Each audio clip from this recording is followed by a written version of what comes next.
క్రీస్తునందు ప్రియ సంఘమా, పరిశుద్ధ నామమున మీ అందరికీ శుభములు.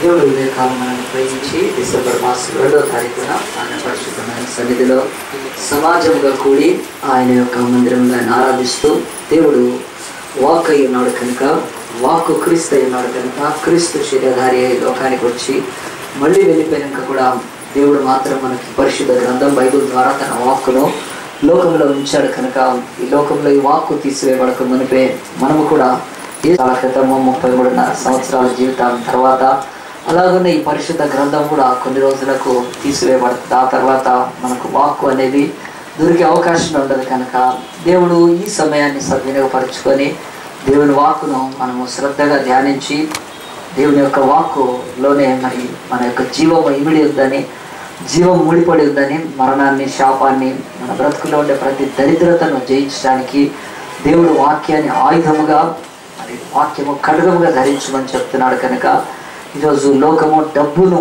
మరి ఆశ్రయించి మరి ఆ యొక్క ధనముతో ఆయుధాలను సృష్టించుకొని ఇతరులను ఏలాలని, పరిపాలించాలని, కొల్లగొట్టుకోవాలని మానవ జాతి పడిపోయి ప్రయత్నం చేస్తున్నప్పుడు దేవుడు మాత్రము తన బిడ్డలు సింహాలనైనా, మరి లోకంలోని అగ్నినైనా, మరి శత్రువునైనా వాక్యం చేత జయించవచ్చని మనకి యొక్క మర్మాన్ని బయలుపరిచాడు కనుక, దేవుని వాక్యాన్ని మనం అలాగున ఆలోచన చేసినప్పుడు ఇది ఏమైనా మన బ్రతుకులో ప్రయోజనకరంగా ఉంటుంది కనుక, ప్రియ దేవుని బిడ్డలారా, ఉదయ కాలమున యేసు మరి పుట్టాడని చెప్పి ఈ నెల మొత్తము మరి సంబరాలతో అంబరాలు అంటే వరకు పండుగ చేసుకుంటూ ఉండే ఈ యొక్క క్రైస్తవ సమాజంలో క్రీస్తు పుట్టుక గురించి చాలా తక్కువ అవగాహన కలిగి, క్రీస్తును పుట్టుక గురించి ఎక్కువ అజ్ఞానంతో జీవించేటట్టు సైతాన్ని లోకంలో వాడు అబద్ధికుడు, అబద్ధములకు జనకుడు కనుక, వాడు మనల్ని ఎప్పుడూ అబద్ధంలో ఉంచడానికి ఇష్టపడతాడు కనుక, అది అబద్ధము సంఘంలో కూడా ప్రవేశించడం విచారకరం. అయినా కానీ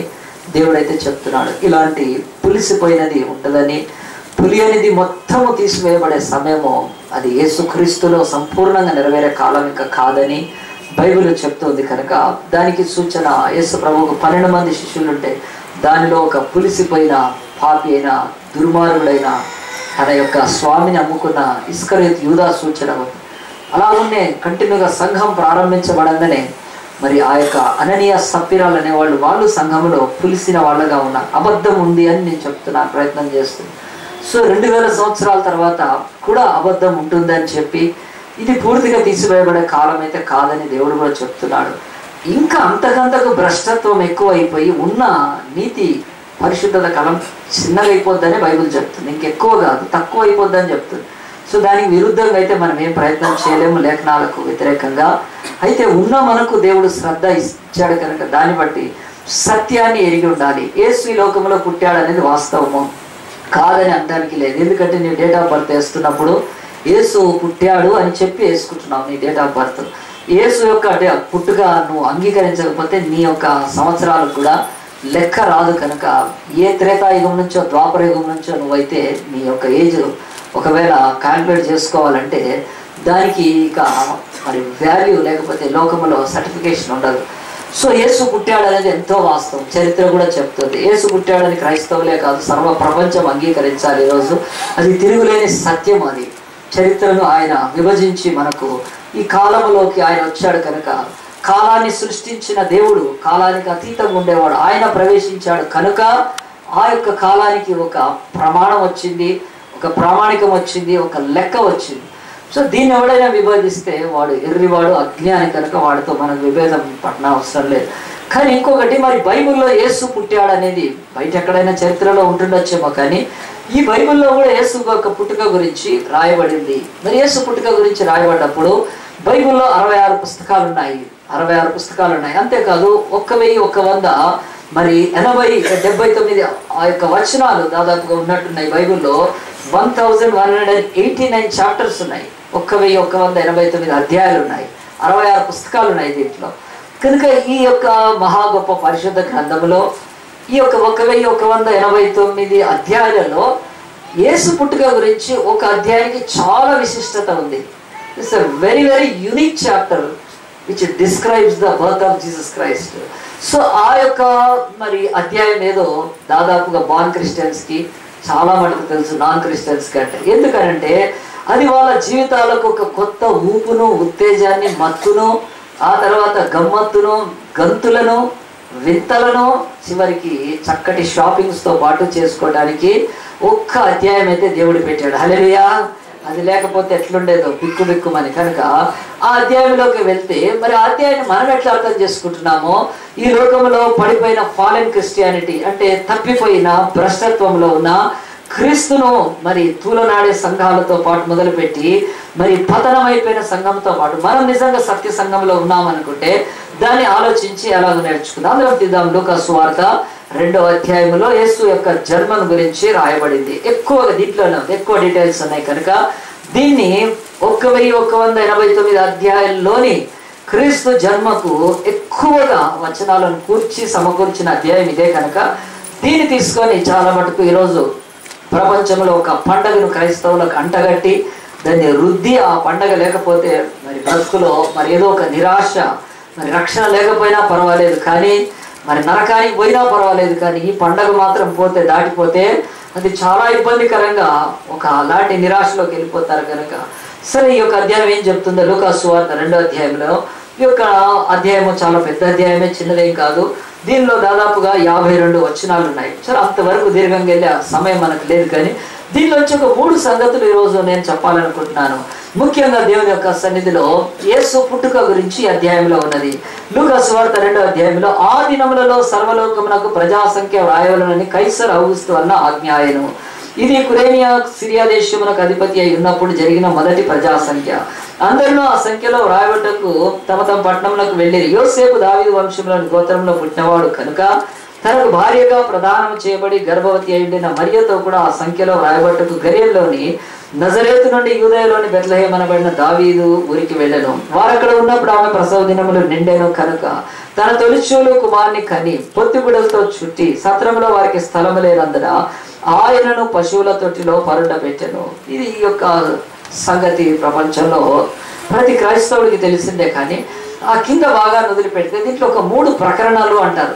అవి ప్రారంభిస్తున్నప్పుడు ఈ అధ్యాయంలో ఒక మరి పారాగ్రాఫ్లోంచి ఇంకొక పారాగ్రాఫ్లోకి వెళ్ళేటప్పుడు మరి ఆ యొక్క మాటలు బైబిల్ మనల్ని గమనించమని చెప్తుంది. మొదటిది చూడండి, ఆ దినములలో పుట్టాడు అని బైబిల్ చెప్తుంది. ఏ దినాలు ఇవి? ఆ దినాలు అని బైబిల్ చెప్తుంది అని చెప్పి చకచక కొన్ని వచనాలు రాసిస్తాడు పరిశుద్ధ. ఆ దినాలు అని అంటే కైసరు ఔగుస్తు అంటే అగస్టు సీజర్, ఆయన రోమన్ ఎంపైర్గా ఉన్న కాలంలో మరి ఆయన ప్రజాసంఖ్య రాయించాడు, మొత్తం వరల్డ్ పాపులేషన్ ని కౌంట్ చేయించాడు. అలాంటి కాలంలో యేసుప్రభు పుట్టాడని చెప్తూ ఇంకా చాలా సంగతులు చెప్పినప్పుడు బైబిల్ మనల్ని అంటుంది యేసు ఈ లోకంలో జన్మించాడు. ఆయన జన్మ గురించి తెలుసుకోవాల్సిన దాంట్లో మొట్టమొదటగా ఆయన డిసెంబర్లో పుట్టాడా? ఇది చాలా ఒక డౌట్ఫుల్. ప్రపంచంలో మరి ఎన్నో నేను దాదాపు ఒక 20 బుక్స్ అయితే రెఫర్ చేస్తూ ఉంటాను ఎప్పుడు. కానీ నాకు తెలిసినంత మాత్రం ఇంతవరకు డిసెంబర్లో ఆయన పుట్టాడనే ఆధారం ఎక్కడ లేదు. బైబిల్ పండితులు కూడా చెప్తున్నారు. ఎందుకనంటే ఆ కాలంలో గొర్రెల కాపర్లు పోయి మందలు కాచుకుంటుంటే వాళ్ళ కాల ప్రకారం ఎవ్వడూ పోయి ఆ సమయంలో డిసెంబర్ కాలంలో వాళ్ళు గొర్రెలు కాయరు, అది ఇంపాసిబుల్ అని చరిత్ర భౌగోళికంగా ప్రాంతీయంగా వాళ్ళ వాతావరణాన్ని వాళ్ళ యొక్క కాలాలను ఋతువులను పరిశీలించిన వాళ్ళు చెప్తారు ఇట్స్ నాట్ పాసిబుల్. కనుక మరి ఆ డిసెంబర్ అనేది వదిలిపెట్టేద్దాం మనం. ఆ కాలంలో అంటే డిసెంబర్ అనే కాలంలో కాదు అని బైబిల్ మనకు ఘంటాపదంగా చెప్తుంది. సో ఈ యొక్క ఆ దినములలో అన్నప్పుడు ఏ దినాలు? నంబర్ 1 బైబిల్ చెప్తుంది ఆ దినాలు ప్రపంచాన్ని ఒక రాజు పరిపాలిస్తున్నాడు. సమస్త ప్రపంచాన్ని నాగరికత కలిగి ఉన్న దేశాలలో కొల్లగొట్టారు అన్నాడు రోమన్స్. వాళ్ళు ఐరన్ ఉక్కుతో మరి ప్రపంచాన్ని పరిపాలించారు. రోమన్స్ గురించి నీకు ఎక్కువ తెలియకపోయినా కనీసం బ్రిటిష్ సామ్రాజ్యం గురించి తెలుసు. నువ్వు జీవిస్తున్నా నేను జీవిస్తున్న ఈ భారతదేశము 1947 ముందు మరి బ్రిటిష్ సామ్రాజ్యం మన భారతదేశాన్ని ఏలింది. కనుక బ్రిటిష్ సామ్రాజ్యం ఏలక ముందే ప్రపంచంలో ఒక 5 సామ్రాజ్యాలు ఏలినాయి. దానిలో రోమన్స్ ఆ యొక్క సామ్రాజ్యము. ఈ యొక్క భారతదేశం గురించి చాలా గొప్పగా చెప్తారు. చాలా గొప్ప దేశం ఇది, సనాతన దేశం, పురాతన దేశము. ఈ దేశము వేద దేశము, ఇది పవిత్ర భూమి, ఇది కర్మ భూమి, ఆ భూమి ఈ భూమి. అదంతా చరిత్ర తెలియనోడికి చెప్తే చక్కగా చెవుల్లో పూలు పెట్టుకొని వింటాడు. కానీ కరెక్ట్ హిస్టరీ తెలిస్తే మాత్రం ఎవడు నమ్మడది. ఈ దేశాన్ని చాలా ఎక్కువ పొగిడితే అది సొంత మన ఘనత పెట్టుకోవడానికి అజ్ఞానముతో బైబిల్ పట్టుకొనే కాదు, చరిత్ర పుస్తకాలు పట్టుకొని చెప్తున్నా. India never ruled the world. ఎప్పుడు ప్రపంచాన్ని ఈ భారతదేశం ఏలలేదు. మనకంటే గొప్ప దేశాల నాగరికతలు ప్రపంచాన్ని ఏలినాయి. రోమన్ ఎంపైర్ ఒకటి ప్రపంచంలో. కనుక మొన్న మనకు స్వాతంత్రం ఇచ్చి వెళ్ళిపోయిన బ్రిటిష్ వాళ్ళు ప్రపంచాన్ని ఏలారు, నాట్ ఇండియన్స్. కనుక ఇండియా గురించి అంత గొప్పగా మాట్లాడితే మాత్రం డైజెస్ట్ కాదు నాకైతే. బైబిల్ చెప్తున్నది ఖచ్చితంగా యేసు పుట్టిన కాలము ప్రపంచాన్ని ఒకడు ఏలుతున్న కాలం. ఏలుతున్న కాలం అంటే నేనే దేవుడని, నా కింద సర్వభూమి ఉంది అని చెప్పి దేవుడికి సమానంగా ఒకడు ఏలుతున్న కాలం అది. ఆయన పేరు మరి ఔగస్తు అని అంటున్నారు తెలుగులో. ఇంగ్లీష్లో సీజర్ అగస్టస్ అంటారు. ఆ యొక్క రోమన్ ఎంపైర్స్ సీజర్స్ అంటూ వస్తారు. కనుక ఆ యొక్క అతను పరిపాలిస్తున్న కాలం ఇది మనం జ్ఞాపకం పెట్టుకోవాలి. యేసు ఎందుకు అప్పుడే పుట్టాడు ఆ దినాలలో అంటే బైబిల్ చెప్తుంది ఆ దినాలలో ఇస్రాయేల్ అనే దేశము కూడా యేసు పుట్టక ముందు 60 సంవత్సరాల క్రితం పాంపే అని ఒక రోమన్ ఎంపైరు ఆ యెరూషలేమును కొల్లగొట్టాడు. కొల్లగొట్టి యెరూషలేముతో పాటు యూదులను తన కిందికి చేసుకున్నాడు. సామ్రాజ్య వాంఛతో కాంక్షతో యూదులను తన కింద పెట్టుకున్నాడు. ఆ తర్వాత అతను పరిపాలించిన ఒక 60 సంవత్సరాల తర్వాత సర్వ ప్రపంచము కూడా ఈ యొక్క రోమన్ ఎంపైర్ కిందకి వచ్చినప్పుడు బైబిల్ చెప్తుంది యేసు ఎందుకు ఆ దినాల్లో పుట్టాడంటే లోకములో ఒకడు దేవుడుగా రాజుగా సర్వ ప్రపంచాన్ని పరిపాలిస్తున్నప్పుడే సర్వలోక నాథుడు కూడా ఈ లోకానికి వచ్చాడు. అది మొదటి. రెండవది, ఆనాడు వాళ్ళ కింద నలిగిపోతున్నారు, విసిగిపోతున్నారు, వేసారిపోతున్నారు. రాజ్యంలో మరి పన్ను కట్టలేక, వాళ్ళ జీవితంలో స్వాతంత్రం లేక, మతము చూస్తే యెరూషలేము దేవాలయము కుక్కలతో నిండి, పరిసయ్యులనే శాస్త్రులనే కుక్కలతో నిండి, వాళ్ళు ప్రతిదానికి కూడా కావాలి. ఈరోజు ఎక్కడ వెళ్తే ఒక దేవాలయం దగ్గర చూసినప్పుడు చర్చికి వస్తే అనుకుందాం కదా, కూర్చుంటే 5 రూపాయలు, నిలబడితే 5 రూపాయలు, బల్ల కావాలంటే 10 రూపాయలు, ఆ తర్వాత ఇంకేదైనా ఒక ప్రేయర్ రిక్వెస్ట్ ఇస్తే 50 రూపాయలు అని పెడితే ఎట్లా ఉంటుంది ఆలోచించండి. నేను ఎగ్జాంపుల్గా చెప్పాను. ఈరోజు కూడా ఒక దేవాలయానికి వెళ్తే అర్చన చేస్తే ఇంత, అది చేస్తే ఇంత, ఇది చేస్తే ఇలాగున్న దేవాలయాలు భ్రష్టు పట్టిన కాలంలో వచ్చాడు యేసు ప్రభు. ఆనాడు యూదా మతము భ్రష్టు పట్టింది. శాస్త్రుల కింద, పరిసయ్యుల కింద ఆ యొక్క పుదీనాలోను, సోపులోను, జీలకర్రలోను 10వ భాగం ఇయ్యాలి మీరని చెప్పి పీడించుకుంటున్న కాలంలో, భయంకరమైన మత మౌఢ్యముతో సంఖ్యలలో ఉన్న కాలంలో యేసు పుట్టి. ఒకవైపు రాజ్యము భయంకరంగా ఉంది పరిపాలన, ఒకవైపు మతము కూడా కూలిపోయింది. దేవాలయాన్ని మరి ఆ యొక్క క్రయ విక్రయాలకు, దేవాలయాన్ని భయంకరమైన వ్యాపార స్థలంగా చేసి సర్వనాశనం చేసిన కాలములో యేసు వచ్చాడు బైబిల్ చెప్తుంది. కనుక యేసు ఎప్పుడు పుట్టాడంటే బైబిల్ అంటుంది ఆ దినాలలో, అంటే ఇదిగో డిసెంబర్లో సరిగాసుకుంటూ స్టార్లు కట్టుకొని లైట్లు వేసుకునే దినాల్లో కాదు. ఆయన భూమి అతి భారమైన స్థితికి వెళ్ళినప్పుడు ఈ లోక పాపాలను మోయటానికి ఆయన వచ్చాడు. హల్లెలూయా. యేసు సిలువను ఎప్పుడు మోసాడంటే అతి భయంకరమైన కాలంలో ఈ లోకానికి వచ్చి మోసాడు. సో ఇది ఎందుకు నేను చెప్తానంటే మన జీవితాల్లో కూడా యేసు రావటానికి, యేసు మన జీవితాల్లోకి రావటానికి, ఆనాడు భూమి మీదకి ఎలా వచ్చాడు ఆయన కన్యక మరియ గర్భం ద్వారా మన జీవితాల్లోకి రావటానికి కూడా బైబిల్ అంటుంది ఎక్కువ సూచన కష్టాలలో ఉన్నప్పుడు యేసుప్రభు వస్తాడు. ఇది నీకు జ్ఞాపకం పెట్టుకో. చాలా మంది మనం దేవుడు యేసుప్రభు మన జీవితాల్లోకి వచ్చినది అంత సామాన్యంగా మర్చిపోయేటట్టుగా ఆయన ఎప్పుడు కూడా ఏ జీవితంలోకి రాలేదు. కనుక రోమా కాలంలో వచ్చాడు, రోమన్స్ పరిపాలించాడు. అది అతి భయంకరమైన కాలంలో ఈ భూమి మీదకి వచ్చాడని చరిత్రకారులు స్పష్టంగా రాసేసుకున్నారు. ఆ కాలంలో వచ్చాడు. కనుక నీ బ్రతకనే చరిత్రలో కూడా ఎప్పుడు యేసుప్రభు వస్తాడంటే నీ జీవితంలో అత్యున్నతమైన కష్టాల కొలిమిలో నువ్వు మండి మరి బ్రతుకు మీద వేసారిపోయి అసలు ఎందుకు బతుకుతున్నావా ఈ బానిస బ్రతుకులు, ఈ కష్టాలు అనుకున్నప్పుడు యేసుప్రభు నీలో ఈ యొక్క జీవితంలోకి వస్తాడు. నా డిసెంబర్లో కాదు ఆయన వచ్చేది. బైబిల్ చెప్తున్నది. ఒకసారి ఒక ప్రేయర్ మీటింగ్ అవుతుంది, ఒక 2 భార్యాభర్తలు వచ్చారు. ప్రార్థనలో మధ్యలో మరి ఆ యొక్క బ్రేక్ ఇస్తాము. ఆ బ్రేక్లో ఏం చేశారంటే వాళ్ళు చాలాసేపు వచ్చింది కనిపెడుతున్నారు. నన్ను పిలిచి ఏం చేశారంటే పాస్టర్ గారితో మాట్లాడాలి, మీరు ఉండండి, మేము కరుగు ప్రేయర్ కాదు ఉండలేమన్నారు. నాకు అర్థమైంది కొత్తోళ్ళు కనుక, వాళ్ళు పాతోళ్ళు కాదు కనుక నేను వాళ్ళని బలవంత పెట్టలేను కనుక సరే చెప్పండి అని చెప్పాను. చెప్తే వాళ్ళు ఒక బాధ ఉంది అని చెప్పిన తర్వాత సరే నేను ప్రార్థన చేస్తానని చెప్పి ఎందుకో నాకు సెకండ్ ఇచ్చాడు ఆ బ్రదర్. సెకండ్ ఇస్తే నేను చెయ్యి అట్లనే పట్టుకుని నా చెయ్యి వదలలేదు. వాళ్ళు చెయ్యి వదలకుంటే అట్లనే పట్టుకొని ప్రార్థన చేస్తాను. నేను ప్రార్థన చేస్తూ ఉంటే మధ్యలో నా యొక్క చేతి మీద కన్నీటి బొట్టులు పడుతున్నాయి. కనుక నాకు అర్థమైంది చాలా దుఃఖం. భార్య భర్త ఇద్దరు నిలబడినారు, మా యొక్క చేతుల మీద వాళ్ళ కన్నీళ్ళు పడుతున్నాయి అనుకున్నాను. చాలా డీప్ ట్రబుల్లో ఉన్నారు. ప్రార్థన చేసేసానండి. ఇద్దరు తర్వాత వాళ్ళు వెళ్ళిపోయారు. వెళ్ళిపోయిన తర్వాత డే బై డే వాళ్ళ బ్రతుకుల్లో ఆ యొక్క ఇంప్రూవ్మెంట్ కనిపించింది. ఆ తర్వాత వాళ్ళు ఒక నెల రోజుల కాలము టైం తీసుకున్నారు. వాళ్ళిద్దరు కూడా భార్యాభర్తలు తమ ఇద్దరు కుమారులతో రక్షణ పొందారు. మరి వాళ్ళు పచ్చి విగ్రహారాధికులు, నాన్ క్రిస్టియన్స్. మరి వాళ్ళు చర్చికి ఎందుకు వచ్చారనంటే వాళ్ళ బ్రతుకులో ఒక కష్టం వచ్చింది. అది మామూలు కష్టం కాదు, కానీ తమ కొడుకు మరణశయ్య మీద పండుకున్నాడు. డాక్టర్లు చెప్తున్నాడు 2 రోజులు 3 రోజులు అసలు బతికే ఛాన్సే లేదు. ఆ పిల్లవాడికి మరి చక్కగా ఆక్సిజన్ పెడితే ఆక్సిజన్ లేదు. ఆక్సిజన్లోంచి వెంటిలేటర్ స్టేజ్కి వెళ్ళిపోతున్నాడు. వెంటిలేటర్లో పెట్టిన వాళ్ళు ఎవరు వెనక్కి రారు. కామినేని హాస్పిటల్లో ఉన్నాడు. నన్ను రమ్మన్నారు. 2 days తర్వాత నేను వస్తా అని చెప్పాను. వెళ్ళాను, ప్రార్థన చేశాను.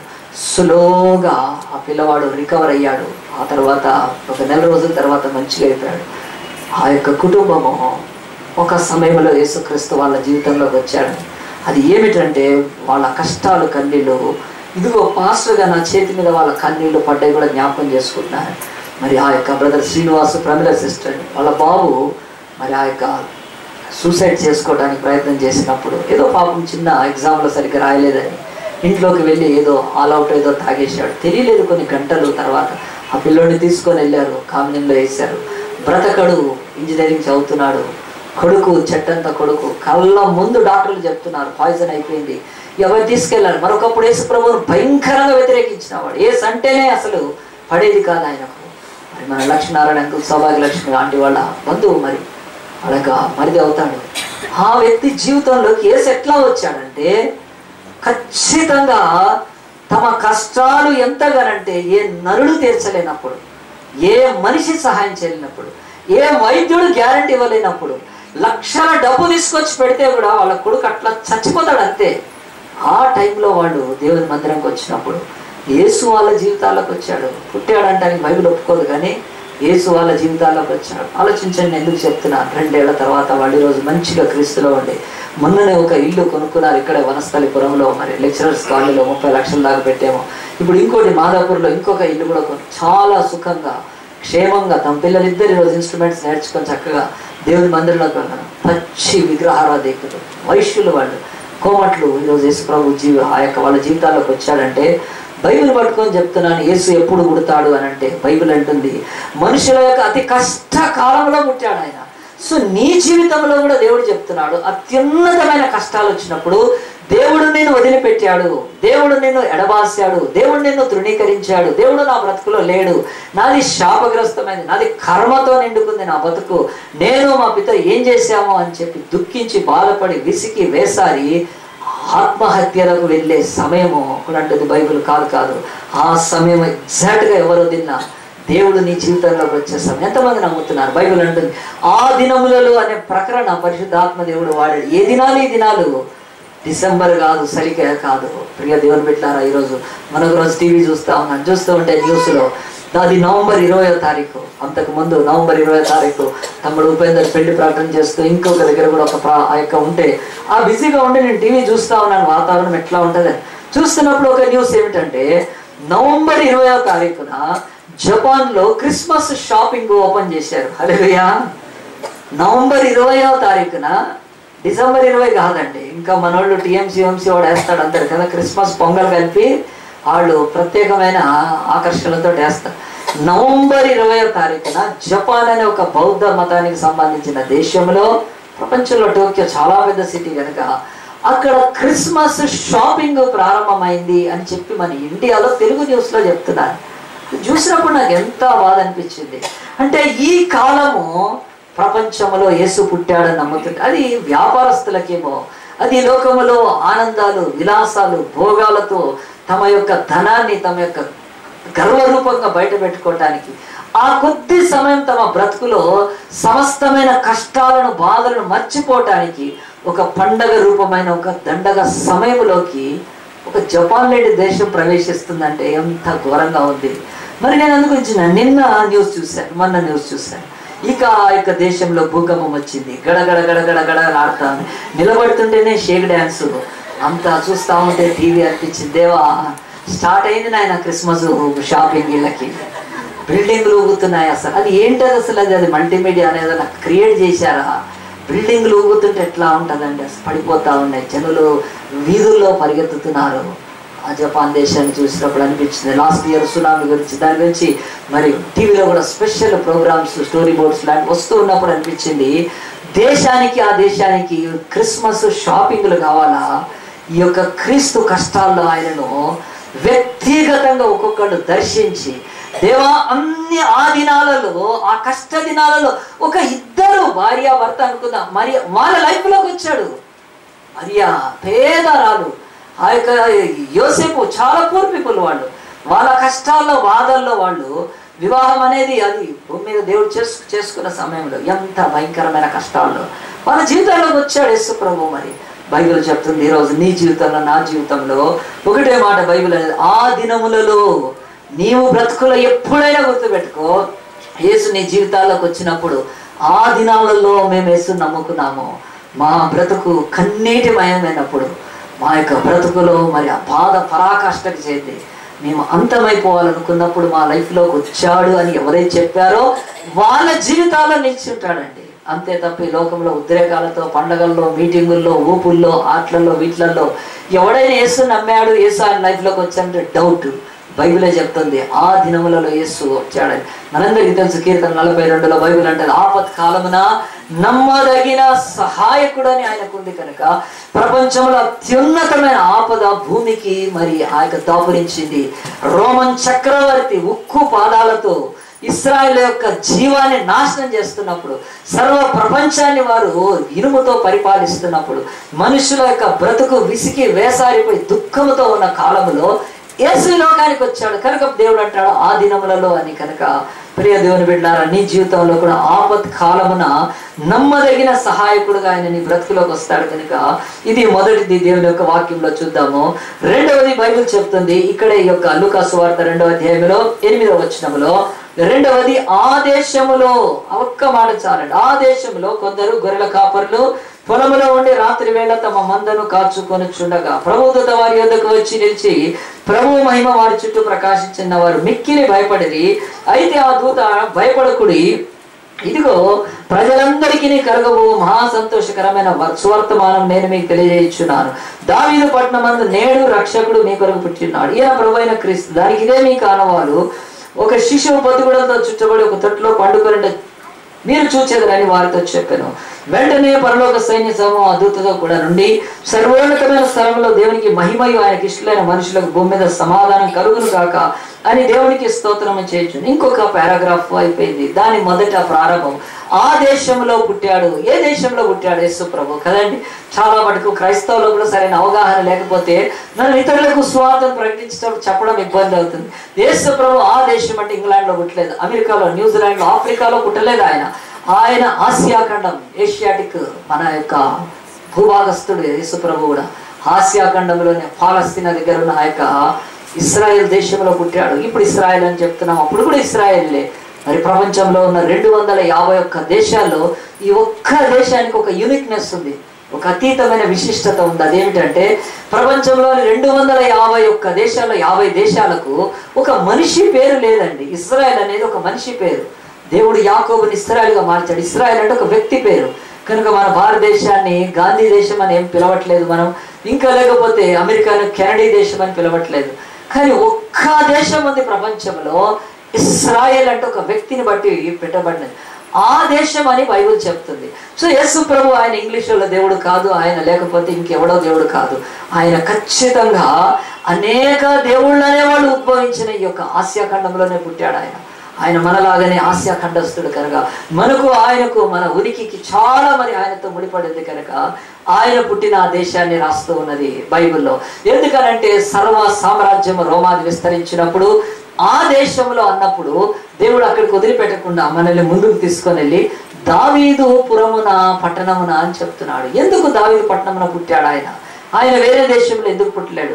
ఆ దేశం అని మనం తెలుసుకుంటున్నప్పుడు బైబిల్ ఖచ్చితంగా మనకు ఒక మాట నేర్పిస్తుంది. ఏమిటంటే ఇది దేవుడు వాగ్దానం చేసిన దేశము. It's a promised land. దేవుడు అనాదిగా ఆదికాండం 3వ అధ్యాయంలోనే ఆదామవలను శపించినప్పుడు స్త్రీ సంతానము అని చెప్పాడు. అతడు ఏం చేస్తాడంటే సాతాను యొక్క తలను చితగొడతాడు. అక్కడి నుంచి దేవుడు చెప్తూ కన్యక గర్భవతి కుమారుని కంటుందని చెప్పి మీకా 5వ అధ్యాయం 2వ వచనం వచ్చే వరకు యూదయ బెత్లెహేమ, ఓ ఎఫ్రాతా, నీవు యూదా ప్రధానులు ఎంత మాత్రం అల్పమైన దానవు కావు, యూదులను నీ ప్రజలను పరిపాలించడం నీలో నుంచి ప్రధానుడు వస్తాడని ఒక ప్రవచనము ముందుగానే దేవుడు చెప్పాడు. కనుక ఆ ప్రవచనాన్ని నెరవేర్చడానికి దేవుడు దావీదు పట్టణంలో పుట్టాడు. ఆయన దావీదు వంశంలో నుంచి వచ్చే మరి ఆ యొక్క వేకువ చుక్క అని, దావీదుకు వేరు చిగురని, ఇవన్నీ చెప్పి దేవుడు వేరే దగ్గర ఇక్కడ మంచిగా లేవు ప్లేసెస్ కనుక బెత్లెహేంలో ఏం బాగలేదు, ఇలాంటి నా ప్రభువును పుట్టిస్తే నేను ఏదైనా మహాపట్నంలో పుట్టించాలి అని దేవుడు మాట మార్చేవాడు కాదండి. ఆయన ఖచ్చితంగా ఏ దేశంలో చెప్పాడో అదే ప్రాంతంలో తన కుమారుడిని పంపించాడు. యేసు కూడా అక్కడే పుట్టాడని, దాని పేరు దావీదుపురం అని, దానికి బెత్లెహేము అని బైబిల్ చెప్తుంది. ఎందుకు పుట్టాడు బెత్లెహేము దావీదుపురంలో? బైబిల్ ఇది రెండవది. మనం కూడా యేసు మరి ఎక్కడ పుట్టాడు, ఏ కాలంలో అంటే కష్టకాలంలో పుట్టాడని బైబిల్ చెప్తుంది నీ జీవితంలో. రెండవది, యేసు ఎక్కడ పుట్టాడనంటే ఆయన ఈ లోకములో అణగారిన వాళ్ళ మధ్యలో, ఈ లోకంలో ఎన్నిక లేని వారి మధ్యలో, ఈ లోకంలో విడవబడిన వారి మధ్యలో, ఈ లోకంలో తృణీకరింపబడిన వాళ్ళ మధ్యలో పుడతాడు అని బైబిల్ చెప్తుందండి. ఈ బెత్లెహేము దావీదుపురం గురించి మనం కొన్ని మాటలు తెలుసుకోవాలంటే మనం పాత నిబంధనలోని ఆధారం తీసుకోవాలి. కనుక సమూయేలు గ్రంథం తీద్దాము. 2వ సమూయేలు గ్రంథము. యేసు ప్రభువు కూడా ఆయన దావీదు సింహాసనాన్ని మరి చేజిక్కించుకుంటాడని, దావీదు యూదా వంశంలో వాడు కనుక యూదా గోత్రపు సింహముగా ఆయన రావటానికి యాజకుల గోత్రమైన లేవీలో పుట్టలేదు ఆయన, లేకపోతే ఆ యొక్క లేవీల గోత్రంలోని అహరోను కుటుంబంలో పుట్టలేదు, కానీ దావీదు కుటుంబంలో పుట్టాడని చెప్పి బైబిల్ చెప్తున్నది. ఒకసారి మనము సమూయేలు గ్రంథం 2వ సమూయేలు గ్రంథంలో 2వ అధ్యాయంలో మరి 4వ వచనం చూస్తే, అంతటా యూదావారు అక్కడికి వచ్చి యూదావారి మీదుగా రాజుగా దావీదునకు పట్టాభిషేకము చేసిరి అని ఆ యొక్క దావీదు పురమేమిటో, దావీదు పట్టణం ఏంటో, ఆయన ఎక్కడ పరిపాలించాడో పాత నిబంధనలో స్పష్టంగా చెప్తూ దాన్ని మనకు కొనసాగింపు చేస్తూ 5వ అధ్యాయంలోకి వస్తే ఇంకా తేటగా దేవుని యొక్క వాక్యం చెప్తుంది. 5వ అధ్యాయం 4వ వచనంలో, దావీదు 30 ఏళ్ల వాడు ఏలనారంభించి 40 సంవత్సరములు ఆయన పరిపాలన చేశాను. హెబ్రోనులో అతడు యూదా వారందరి మీద 7 సంవత్సరములు 6 మాసములు, యెరూషలేములో ఇశ్రాయేలు యూదా వారందరి మీద 33 సంవత్సరాలు, 33.5 years 7.5 years కలిపి ఆయన మరి ఆ యొక్క 40 ఏళ్ల పరిపాలన చేశాడని బైబిల్ చెప్తుంది. యెబూసీల దేశంలో నివాసులైండగా రాజును అతని పక్షం వారును యెరూషలేమునకు వచ్చిరి. యెబూసీల దావీదు లోపలికి రాలేడని తలంచి, నీవు వచ్చిన ఎడల ఇచ్చటి గుడ్డివారును కుంటివారును నిన్ను తోలివేతురని దావీదునకు వర్తమానం పంపిండు. అయినను దావీదు పురమనబడిన సియోను కోటను దావీదు స్వాధీనపరుచుకొనెను అని కొన్ని వచనాలు రాయిస్తున్నాయి. తర్వాత చదువుకోండి. బైబిల్ చెప్తుంది యేసు ప్రభు దావీదుపురము పట్టణానికి ఎందుకు లింక్ ఉందంటే, ఇక్కడ దావీదు యెరూషలేముకి యూదులకు రాజు అయినప్పుడు ఆయన యెబూసీల పట్టణమైన ఇదిగో ఈ యొక్క సియోన్ అనేది, లేకపోతే ఆ దావీదుపురం అని చెప్తారు, అక్కడ కుంటివాళ్ళు గుడ్డివాళ్ళు ఉన్నారు కనుక ఆయన లోపలికి రాడు అని ఒక సామెత కూడా పుట్టింది. ఎందుకు కుంటివాళ్ళు గుడ్డివాళ్ళు ఆయన తరిమి వేస్తారు? ఒకటి. రెండోది, కుంటివాళ్ళు గుడ్డివాళ్ళ చేత నువ్వు ఓడిపోతావు, పనికి మాలిన రావద్దు అని చెప్పి జెబూసైట్స్ అనేవాళ్ళు అక్కడ ఉండేవాళ్ళు అప్పట్లో.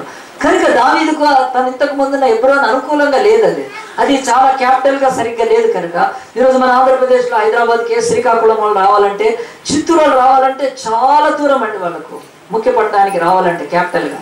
మరి అదే మరి ఆ యొక్క రంగారెడ్డి డిస్ట్రిక్ట్ వాళ్ళకు వాళ్ళ మధ్యలోనే ఉంది కదండి, ఎటు పోయినా హైదరాబాదే చక్కగా ఉంది. అలాగున దావీదు కూడా హెబ్రోన్లో పరిపాలిస్తున్నప్పుడు తన ఉత్తర భాగం అంతటి కూడా దూరంగా ఉన్నాడు కనుక ఆయన అక్కడి నుంచి కొంచెం ముందుకు వచ్చి ఇదిగో ఈ యొక్క జెబూసైట్స్ సిటీలోకి వచ్చి ఆయన దాన్ని స్వాధీనపరుచుకున్నాడు. దానికి దావీదు పట్టణంపురం అని పేరు పెట్టినప్పుడు బైబిల్ అంటుంది అక్కడ గుడ్డివాళ్ళు కుంటివాళ్ళు పనికి రాని వాళ్ళు ఉంటే దావీదు రాడు వీళ్ళ దగ్గరికి. ఆయనకు కనికరం ఎక్కువ, ఆయన వీళ్ళతో యుద్ధం చేసి వీళ్ళని చంపడు. రెండవది, ఆ యొక్క గుడ్డివాళ్ళు కుంటివాళ్ళు వీళ్ళు పనికి వీళ్ళే ఆ యొక్క దావీదును వెళ్ళగొట్టేస్తారు. రకరకాలైన మరి ఆ యొక్క వ్యాఖ్యానాలు ఉన్నాయి. కానీ మనకు ఒకటి బైబిల్ చెప్తుంది, యేసు జీవితంలో ఆ దేశంలో యేసు ఎందుకు పుట్టాడంటే, ఆనాడు మానవ జాతి బైబిల్ చెప్తున్నది రోగపీడితమై దుఃఖముతో ఉండి ఆ యొక్క బెతెస్దా అనే కోనేరులో ఒక్కరోజు ఒక్క దేవదూత వచ్చి ఒక్కసారి కదిలిస్తే ఒక్కడికే స్వస్థత. ఇంత ఘోరంగా ఉంది వాళ్ళ పరిస్థితి. కనుక దేవుడు అన్నాడు, నేను ఆ పట్టణంలో దావీదు ఎలాగో వెళ్ళి జయించి ఆ పట్టణాన్ని తన యొక్క మరి క్యాపిటల్గా ముఖ్య పట్టణం చేసుకున్నాడు. దేవుడు కూడా ఇదిగో ఈ యొక్క కుంటివాళ్ళు, గుడ్డివాళ్ళు, మూగవాళ్ళు, చెవిటివాళ్ళు, ఈ లోకంలో భయంకరమైన పరిస్థితుల్లో ఉన్న వాళ్ళ కొరకు వచ్చి ఆయన అక్కడ పుట్టాడని బైబిల్ చెప్తున్నారు. ఈ మాటలు మనం జ్ఞాపకం చేసుకోవాలంటే, యేసు ఈ లోకానికి వచ్చినప్పుడు ఆయన అందరికంటే ఈ లోకములో కుష్ఠ వ్యాధులు వెలివేయబడిన వాళ్ళతో పాటు ఆయన వారిని దర్శించి ప్రేమించి తన రాజ్యంలోకి చేర్చుకున్నాడు. ఇది బైబిల్ అంటేది ఆ దేశంలో, అంటే బైబిల్ రెండేది చెప్పేది అతి భయంకరమైన పరిస్థితుల్లో అనారోగ్య రీత్యా కానీ, ఆత్మీయంగా కానీ, మరి ఆ యొక్క ఆర్థికంగా కానీ చితికిపోయిన బ్రతుకుల్లోకి యేసు ప్రభు వచ్చాడండి. ఆలోచించండి, మన జీవితాలు అన్నీ ఉండి కష్టాలు పడ్డం కాదు. ఆ దినాలలో అంటే ఇక్కడ ఏమీ లేక సర్వము కోల్పోయిన వాళ్ళ బ్రతుకుల్లోకి, ఆ పట్టణంలోకి, ఆ పురంలోకి దేవుడు వస్తాడని బైబిల్ చెప్తూ, దేవుని యొక్క వాక్యం చెప్తుంది. ఇది మనకు దేనికి సూచన ఉందంటే, మనం కూడా ఈ లోకములో మన లైఫ్ ధనవంతులతో ముడిపడాలని, ఈ లోకంలో సేవ చేయడానికి అనేకులు సేవ వాళ్ళ మధ్యలో పనిచేయే అవకాశం ఉన్నా మనం ఎప్పుడు కూడా క్రీమ్ వైపు, ఈ లోకంలో గొప్ప వాళ్ళ వైపు, ఇంకా వాళ్ళ వైపే ఆలోచన చేస్తూ ఉన్నప్పుడు ఇది బైబిల్కి విరుద్ధము. నీ లైఫ్లో యేసు ఉన్నాడంటానికి కారణము నీ జీవితంలో నువ్వు వెళ్ళే స్థలాలను బట్టి ఉంటుంది, నీ యొక్క జీవితంలో నువ్వు కలిసే వాళ్ళని బట్టి ఉంటుంది. ఒక్కసారి ఆలోచించండి. ఒకసారి ఒక చాలా గొప్ప వ్యక్తి, ఆమె ఒక ప్రోగ్రాంకి తీసుకెళ్ళారు. ఆ ప్రోగ్రాంకి వెళ్ళిన తర్వాత అక్కడ నిలబెట్టిన తర్వాత ఆమె చాలా వివిఐపి సెలబ్రిటీ, ఆమె ప్రపంచానికి. ఆమెకు ఒక చిన్న ప్రోగ్రాంలో వెళ్తే నిలబడింది. చాలామంది మన హైదరాబాద్కి ఎట్లా వస్తుంటారో ఒక దగ్గరికి వెళ్ళిన తర్వాత అక్కడ వాళ్ళందరినీ చూస్తుందండి. చూస్తున్నప్పుడు ఏంటి, చాలామందికి ఒక కామన్ ఒక ఇదిగా ఉంటుంది. ఏంటంటే కాలు లేదు, ఇక్కడ వరకు కాళ్ళు తెగిపోయి ఉన్నాయి. మరి అట్లా కొద్దిమందిని చూసి ఇంకొంచెం దూరం తీసుకెళ్లారు. అక్కడ కూడా అట్లానే చాలామందికి కాళ్ళు తెగిపోయి, చేతులు తెగిపోయి ఉన్నప్పుడు ఆమె రియాక్ట్ అయింది.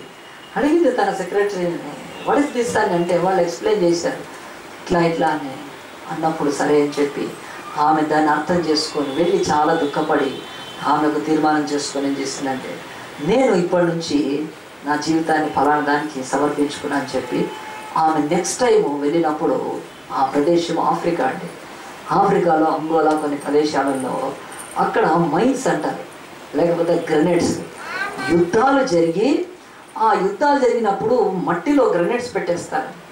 తర్వాత ఆ యుద్ధం ముగిసిపోయాక, లేకపోతే ఆ సమయం అయిపోయినాక దాన్ని ఎవ్వరు బయటికి తీయనందుకు వాటి మీద కాలు పెట్టి పిల్లలు ఆడుకోవటానికి పోయి కాళ్ళు పోగొట్టుకుంటారు. అలాంటి ఎన్నో వందల వేల మంది అలాగ నవ్వుతున్నప్పుడు అక్కడుండే ప్రభుత్వాల దగ్గర డబ్బు లేదు, తీసేది లేదు. కనుక ఆ మట్టి కింద మట్టి పాత్రలు మన దగ్గర అంటారు, ఆ గ్రెనేడ్స్ ఆ యొక్క వాటిని తీయడానికి ఆమె తన జీవితాన్ని సమర్పించుకుంది. మన శ్రీలంక వరకు కూడా వచ్చింది. ఆమె ఎవరో కాదు, ప్రిన్సెస్ డయానా అని, మరి ఆ యొక్క బ్రిటిష్ రాణి యొక్క కోడలు, చార్లెస్ వైఫ్. ఆమె చనిపోయింది కానీ ఆమె గురించి చూస్తున్నాం. ప్రపంచంలో అతి సౌందర్యవంతురాలు. ప్రపంచంలో ఆమెను కవర్ చేస్తున్న టాబ్లెట్స్ ఎవరిని కవర్ చేయలేదు, ఆమెను తీసిన కెమెరాలు ఎవరిని తీయలేదు.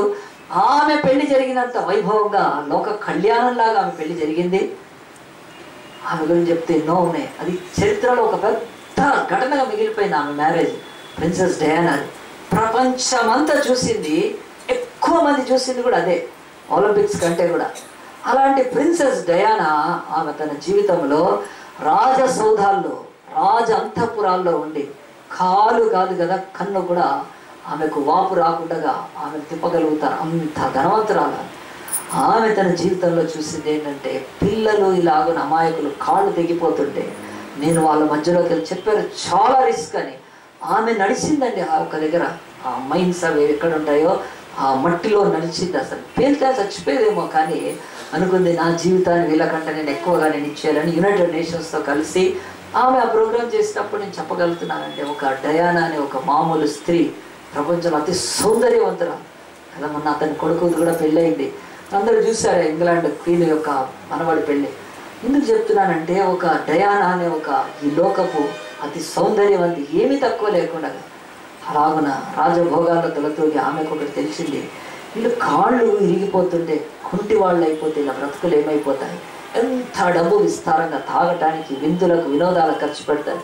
ఆమె ఫండ్ రైజ్ చేసి ఎంతోమంది బతుకులలో వాటికి ఫండ్ రైజ్ చేసి అవి భూమిలోంచి తీపిచ్చింది, వర్క్ చేసింది. ఎందుకు ఈ మాటలు చెప్తున్నానంటే, ఈరోజు యేసు ఎక్కడ పుట్టాడండి? ఆయన బైబిల్ చెప్తున్నది ఆ దేశంలో కుంటి వాళ్ళు, పీదవాళ్ళు, భయంకరమైన పీడితులు ఉన్న వాళ్ళ దగ్గర పుట్టి ఆయన తన కాళ్ళతో నడుచుకుంటూ వెళ్ళాడు వాళ్ళ దగ్గరికి. నీ బ్రతుకులో కూడా యేసు ఏ దేశంలో పుట్టింటాడని నువ్వు అనుకుంటున్నావంటే నీ జీవితంలో యేసుకు ఒక సూచన. నువ్వు వెళ్ళే ప్రదేశాలను బట్టి నీ యొక్క జీవితము నడవగలిగిన రోజులు నడుస్తూ నువ్వు పోయి ఎవరికి ఏం సహాయం చేయగలుగుతావో అక్కడికి వెళ్తున్నప్పుడు మాత్రమే. ఇక్కడ పెద్ద కేక్ కట్ చేశారు, అక్కడ పెద్ద క్రిస్మస్ అవుతుంది, గ్రాండ్ క్రిస్మస్ అని పోయేవాడికి ఎవరికి తెలియదు. కానీ ఒక్క పూట ఆహారం లేకుండా ఒక్క కేక్ కూడా వాళ్ళు సంవత్సరానికి తెలియని పిల్లలు ఉన్నారు నాకు తెలిసిన వాళ్ళు. ఒక ఇయర్ అంతా ఒక్క కేక్ తినారండి వాళ్ళు. వాళ్ళ దగ్గరికి వెళ్ళి ఏదైనా ఇవ్వగలిగితే అట్లా నేను ఆ దేశంలో ఎందుకు పుట్టాను తెలుసా? మహిమలో కోట్ల దూతలతో ఆరాధిస్తున్న భూమి మీద అడుక్కుంటున్న వాడు. ఆ యొక్క లూకాసు వార్త 18వ అధ్యాయంలో ఒక్క మాట చూపించి ముగిస్తాను చూడండి. యేసు ప్రభువు చాలా మంది ఆయన అనుకున్న రీతిగా కాదు, కానీ మనం అనుకున్న రీతిగా కాదు, కానీ యేసు యొక్క మాటలు లూకాసు వార్త 18వ అధ్యాయంలో చూస్తే 20-35 వచ్చిన. ఆయన యెరికో పట్టణంలో సమీపించినప్పుడు ఒక గుడ్డివాడు త్రోవ పక్కన కూర్చుండి భిక్షమాడు కొనుచుండెను. జనసమూహములు దాడిపోవచ్చున్నప్పుడు వాడు చప్పుడు విని ఇది ఏమని అడగగా వాడు నజరేయుడైన యేసు మార్గం వెలుచున్నాడని వారితో చెప్పారు. అప్పుడు వాడు అంటున్నాడు, యేసు దావీదు కుమారుడా నన్ను కరుణించుము, నువ్వు గుడ్డోళ్ళు కుంటోళ్ళ దగ్గరికి రావని అన్నాడు. దావీదు సామెత ఉంటే నువ్వు దావీదు కుమారుడు కూడా మమ్మల్ని వదిలిపెడతావా అని కేకలు వేస్తున్నాడు. దావీదు పట్టణంలో పుట్టిన యేసును చూచి ఊరకుండమని ముందర నడుచువారు అని గద్దిస్తున్నారు. అరే ఊరుకోరా నువ్వు, యేసు ప్రభు ఆయన విఐపి, ఆయన దగ్గరికి గుడ్డివాళ్ళు కాదు. అసలు ఆయన పుట్టిందే దావీదుపురములో కుంటివారి గుడ్డివారి కొరకని, నడక లేని వారికి నడకనివ్వటానికని, చూపు లేని వారికి చూపునివ్వటానికని అన్నప్పుడు యేసు ప్రభు నిలిచిపోయాడండి. అంతటా యేసు నిలిచి వాడిని తన ఎద్దకు తీసుకొని రమ్మనేను. ఈరోజు ఎవరైనా పాస్టర్ ఇట్లా నిలబడతారా అంటే, ఎవరైనా సూట్ వేసుకొని ఉంటే, మంచి స్మార్ట్ ఫోన్ ఉంటే వాళ్ళు పిలవక ముందే పోతా ఉంటారు కదా. యేసు ప్రభు ఒక గుడ్డివాడు, బిచ్చపోడు, ఏమి ఇవ్వగలుగుతాడు? యేసు ప్రభుకి ఏమి ఇవ్వగలుగుతాడు? అసలు వాడితో మాట్లాడితే ఏమొస్తుంది కదండి. ప్రియ దేవుని బిడ్డలారా, ఆడు గుడ్డోడు కనుక ఆడికి ఏమి కూడా చూడలేదు, ఏదో చెవులైతే ఉన్నాయి. కానీ బైబిల్ అంటుంది దావీదు పట్టణమందు పుట్టిన రక్షకుడు అని. మీరు పాటలు పాడతారే, దావీదు పట్టణం అంటే ఆనాడు దావీదు ఎవరి మధ్యలోకి వెళ్ళాడు? కుంటి వాళ్ళను, గుడ్డి వాళ్ళను లోకి వెళ్ళి అక్కడ పట్టణాన్ని స్థాపించాడు అన్నాడు. ఆ దావీదు పట్టణంపురం అని చెప్పుకునే దాంట్లో నేను పుట్టి వీళ్ళని వదిలిపెట్టేసి వెళ్ళిపోతానా? చాలాసార్లు శాస్త్రులకు, పరిసయ్యులకు సమయం ఇవ్వలేదండి. ఆ హేరోదు రాజు కూడా చెప్పాడు, నక్కతో పోయి చెప్పండి నాకు ఇంకా టైం ఉందని చెప్పాడే. కానీ యేసు ప్రభు గుడ్డి వాళ్ళను మాత్రము ఈ లోకంలో బాధ వేదనలో ఉన్న వాళ్ళని వదిలిపెట్టలేదని పిలిచి అతనికి కావాల్సింది ఇచ్చాడంటే బైబిల్ ఈరోజు మనకు చెప్తుంది ఆ దేశంలో అని. అంటే యేసు ప్రభు ఏ దేశాన్ని ఆయన కోరుకుంటున్నాడు? ఈరోజు యేసు ప్రభు అంటే ధనికుల దేశము, యేసు ప్రభు అంటే మహా గొప్ప వాళ్ళ దేశం. అవి తర్వాత యేసు నమ్మి ధనవంతులై ఉంటాయి. కానీ బైబిల్ అంటుంది అతి పేద, కడు, దిక్కు లేని వాళ్ళ దేశాల్లో ఆయన పుట్టడానికి యేసు ప్రభువు ఇష్టపడ్డాడని, ఆ దేశాలను మార్చడానికి మన జీవితంలో, మన ఇంటిలో కూడా అలాంటి పరిస్థితులు ఉంటే దేవుడి రోజు అడుగుతున్నాడు. చూడండి, యేసు ప్రభు దగ్గరికి మత్తయి సువార్త 8వ అధ్యాయంలో యేసు ప్రభు దగ్గరికి ఎవరిని తీసుకొని వచ్చారండి? ఎంత గొప్ప మాట బైబిల్లో రాయబడింది. ఆయన వీరి కొరకు వచ్చాడని, వీరి కొరకే ఆయన తన యొక్క పుట్టుకను మరి ఆ స్థలంలో మరి కలిగింప చేసుకున్నాడని మత్తయి సువార్త 8వ అధ్యాయంలో దేవుని యొక్క వాక్యము చెప్తుంది. మనము 14వ వచనం చూస్తే, తర్వాత యేసు పేతురింట్లో ప్రవేశించి జ్వరముతో పడి ఉన్న అతను చూచి ఆమె చేయి ముట్టగా జ్వరం ఆమెను విడిచినని చెప్పి సాయంకాలం అయినప్పుడు జనులు దయ్యములు పట్టిన అనేకులను ఆయనకు తీసుకుని వచ్చి ఆయన మాట వలన దయ్యములను వెలగొట్టి రోగులను స్వస్థపరిచిన. అందువలన ఆయనే మన బలహీనతను వహించుకొని మన రోగములను భరించానని ప్రవక్త యెషయా ద్వారా చెప్పబడినది నెరవేరను అని చెప్పి అనేక మంది రోగులను గురించి చెప్తుంది. అంతేకాదు మార్కు సువార్తలో కూడా చూస్తే ఆయన ఇంటి దగ్గర ఎంతమంది వచ్చారో, అసలు ఆయన కపెర్నహూములో ఉన్నప్పుడు దేవుని యొక్క వాక్యము చెప్తున్నది. కపెర్నహూములో మార్కు సువార్త 1వ అధ్యాయంలో దేవుని యొక్క వాక్యం 32 సాయంకాలం ప్రొదుగుంకినప్పుడు జనులు సకల రోగులను, దయ్యములు పట్టిన వారిని ఆయన వద్దకు తీసుకుని వచ్చింది. పట్టణం అంతయు ఆ ఇంటి వాకిట కూడి ఉండెను. ఆయన నానావిధ రోగముల చేత పీడింపబడిన అనేకులను స్వస్థపరిచి అనేకమైన దయ్యములను వెలగొట్టెను అని బైబిల్ చెప్తూ దేవుని వాక్యం మనకు ఒకటే చెప్తుంది. ఆ దేశం అనంటే దేవుడు కుంటి వాళ్ళు, గుడ్డి వాళ్ళు, కాళ్ళుండి నడవలేని వాళ్ళు ఈరోజు క్రీస్తు కొరకు నడవగలుగుతున్నామా? కన్నులుండి క్రీస్తును చూడగలుగుతున్నామా?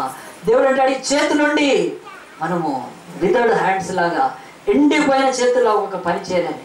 దేవుడు అంటాడు మనలోని ఆ యొక్క శక్తిని కలిగించడానికి, మన యొక్క సామర్థ్యాన్ని మార్చడానికి, చూడలేని మన కన్నులను చూపించడానికి, దేవుడు దృష్టిని ఇవ్వటానికి, ధర్మశాస్త్రం ఉండి, ప్రవక్తలుండి, నీతిని కలిగి, బలులు కలిగి, యజ్ఞాలు కలిగి, నిబంధన కలిగిన ప్రజలు కూడా కుంటి గుడ్డి వాళ్ళలాగా ఉన్నారని చెప్పి యేసుప్రభు దావీదు పట్టణంలోనే పుట్టాడని బైబిల్ చెప్తుంది. యేసుప్రభుకి యెరూషలేము ఉండింది అక్కడ, కానీ యెరూషలేములో పుట్టలేదండి. యెరూషలేంకి ఈ యొక్క దావీదు పట్టణం అనేది 5 కోసులు 5 మైళ్ళు దూరం ఉంటుంది. దేవుడు చెప్తున్నాడు మన బ్రతుకుల్లో కూడా ఈరోజు నీ జీవితంలో యేసు ఉన్నాడనంటే ఖచ్చితంగా నువ్వు ఎవరి మధ్యలోకి వెళ్ళి నీ ఐడెంటిటీని యేసు ప్రభువును బయలుపరుచుకుంటున్నావో ఇది చెప్తుంది. కనుక 3వది చెప్పి నేను ముగిస్తాను. అందరం కూడా లూకా సువార్త 2వ అధ్యాయంలో ఆ దినములలో అని బైబిల్ చెప్తుంది. అది కష్టాల కన్నీళ్ళ కాలములు. ఆ దేశంలో అని అంటే ఎక్కడైతే మరి ఇలాగున గుడ్డివాళ్ళు కుంటివాళ్ళు ఉండి నిరాశ నిస్పృహలుతున్నారో వారి మధ్యలో దేవుడు ఉంటాడని, అక్కడ ఆయన పుడతాడని బైబిల్ చెప్తూ 3వది దేవుని యొక్క వాక్యంలో 15వ వచనం, ఆ దూతలు తమ యొద్ద నుండి పరలోకములకు వెళ్ళిన తర్వాత ఆ గొర్రెల కాపరులు జరిగిన ఈ కార్యములను ప్రభువు మనకు తెలియజేసి ఉన్నాడు, మనం బెత్లెహేమునకు వెళ్ళి చూతుము రండి అని ఒకరితో ఒకడు చెప్పుకొనిది. ఆ దూతలు అనే మాట బైబిల్ వాడుతుందండి. ఆ దూతలు ఎవరి దూతలు? అప్పటికి యేసు ప్రభు ఇంకా చిన్న పసివాడు. యేసు ప్రభువుకి ఎవరు దూతలు ఏర్పడ్డారు? మరి యోసేపుకి ఏమన్నా మరి అసిస్టెంట్లు ఉన్నారా? లేకపోతే మరియమ్మకు ఇంకేదైనా టీం ఉందా? ఎవరు లేదు. దూతలు అంటే దూతలే, పరలోకం నుంచి దిగి వచ్చిన దూతలే వాళ్ళు వాక్యాన్ని ప్రకటిస్తున్నారు. వాళ్ళు దేవుని యొక్క సన్నిధిని ఈ లోకంలో తెలియజేస్తున్నారు. సో ఈ యొక్క మాటలు దూతలు వెళ్ళి వాళ్ళు పశువుల కాపరులు మరి వాళ్ళు గొర్రెలు కాసుకున్నప్పుడు రాత్రి వేళ వెళ్ళి వాళ్ళతో చెప్పారు, ఇదిగో మీకు శుభవర్తమానము, దావీదు పట్టణం మందు రక్షణ. దూతలు వెళ్ళి ఎవరికి చెప్పారని చెప్తే ఆ యొక్క కాపరులకు చెప్పారు అని బైబిల్ చెప్పారు. సో యేసు పుట్టుకలో ఇంకొక భాగం ఇమిడి ఉందండి. యేసు పుట్టుకని ఎప్పుడూ ప్రచురిస్తూ ఉండాలి. యేసు పుట్టుకను ఆల్వేస్ యేసు పుట్టుకలో ఇమిడి ఉన్నది. నీ బ్రతుకులో యేసు ఉన్నాడు అని చెప్పటానికి నీవు జీవంగల దేవునితో అనుసంధానమై మహిమకెళ్ళినప్పుడు బతికున్నవాడు శ్వాస ఎట్లా పీలుస్తూ ఉంటాడా అనే రీతిగానే క్రీస్తులో ఉన్నవాడు సువార్తను ప్రకటిస్తూ ఉంటాడు, సువార్త సాక్షిగా ఉంటాడు. సో అప్పటికి యేసుప్రభు పుట్టాడు కనుక భూమి మీద చెప్పేవాళ్ళు ఎవరు లేరు కనుక పరలోకంలో నుండి దేవుడు దూతల్ని పంపించాడు. దూతలు సిద్ధంగా ఉన్నారు యేసుప్రభు గురించి చెప్పాలి. వాళ్ళు గొప్ప పాట కూడా పాడారు. చాలా గొప్ప పాట అక్కడ ఉంది కదా, సర్వోన్నతమైన స్థలంలో దేవునికి మహిమ, ఆయనకి ఇష్టమైన వారికి భూమి మీద సమాధానం అని ఒక పెద్ద choir, heaven square, angelic choir ఆయన పుట్టినప్పుడు ప్రకటిస్తూ సంతోషపడ్డారు. ఇది చాలా గొప్ప ఆనందం. అయితే దేవుని యొక్క వాక్యం చెప్తుంది ఆ దూతలు వెళ్ళి ప్రకటించారు. జాగ్రత్తగా వినండి, ఒక 3 సంగతులు చెప్తాను. క్రైస్తవంలో ఉన్న పిచ్చి వెర్రితనము దేవుడు మనకు తన ఆత్మ ద్వారా బయలుపరిచినప్పుడు అంగీకరించాలి. మూర్ఖత్వంతో వ్యతిరేకిస్తే దానికి ఎవడు ఏం చేయలేడు. కానీ బైబిల్ అంటుంది దేవుడు పుట్టిన సంగతి దేవుడు ఈ దూతలకు ఎందుకు తెలియజేశాడు. ప్రధాన యాజకుడు ఇంటికి వెళ్ళి దూతలు తలుపు కొట్టి, ప్రధాన యాజకుడు mister Caiaphas please wake up, Jesus he's born so and so, go take something అని చెప్పి దూతలు, otherwise we will take you, దా కూర్చో అని చెప్పి చేతుల మీద ప్రధాన యాజకుడిని ఇట్లా తీసుకెళ్ళి ఠాక్ మంది దించేసి కదా చెప్పలేదు. ప్రధాన యాజకులకు, శాస్త్రులకు లేదు, పరిసేయకు లేదు. సరే ఆ సంగతి అందరికీ తెలుసు. కానీ గుర్తుపెట్టుకోండి, ఈరోజు క్రిస్టియానిటీలో ఉన్న ఒక దౌర్భాగ్యమైంది ఈ వాక్యంలోంచి బయటపడుతుంది. ఏమిటనంటే రాత్రులు క్యారల్స్ కింద తిరుగుతారు క్రిస్టియన్స్. రానియద్దు, ఇంటికి గెంటి పారేయండి వాళ్ళని. ఎందుకనంటే రాత్రి వచ్చి ఏం చేస్తారంటే రాత్రి పాటలు పాడి ఇంట్లోకి వచ్చేయమంటారంటే దావీదు పట్టణం మందు నేడు మీ కొరకు రక్షకుడు పుట్టి ఉన్నాడు, దానికి ఇదే ఆనవాలు, అంటే మా సంచి, కానుకల సంచి, కనుక మీరు సంతోషించి happy Christmas, merry Christmas, happy new year అని చెప్పి పోతారు. వాళ్ళు అడగండి ఎవరికి చెప్తున్నారు? వాళ్ళు యేసు ఆల్రెడీ పుట్టాడని ఆ పుట్టిన యేసుప్రభుని అంగీకరించి ఆ యొక్క యేసుప్రభుని ఆరాధిస్తున్న వాళ్ళకు వచ్చి మళ్ళీ చెప్తున్నారు, నేడు దావీదు పట్టణం మందు రక్షకుడు మీ కొరకు పుట్టి ఉన్నాడంటే మనమందరం ఇంట్లో ఏమన్నా తెలుసా? ఛా ఛా ఛా అంటారా? ఏముందంటే అసలు నేను అట్లాంటి వెరిలో ఉన్నాను. నేను బాగా క్రిస్టియన్ కనుక నేను అలాంటి దరిద్రతలో పుట్టి పెరిగాను కనుక బయటకు వచ్చి చెప్తున్నాను. ఖచ్చితంగా యేసు ఎవరికి తెలుసో వాళ్ళకి వెళ్ళి చెప్తున్నారండి, Jesus has born for you.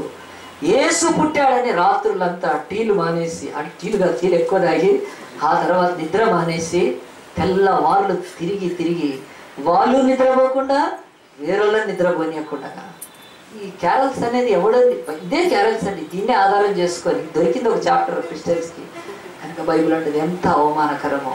తెలిసిన వాడికి వెళ్ళి చెప్పటం అదేమే రక్షణ సువార్త అండి. దేవదూతలు వచ్చి గొర్రెలకు అంటే లేకపోతే కాపర్లకు చెప్పారు.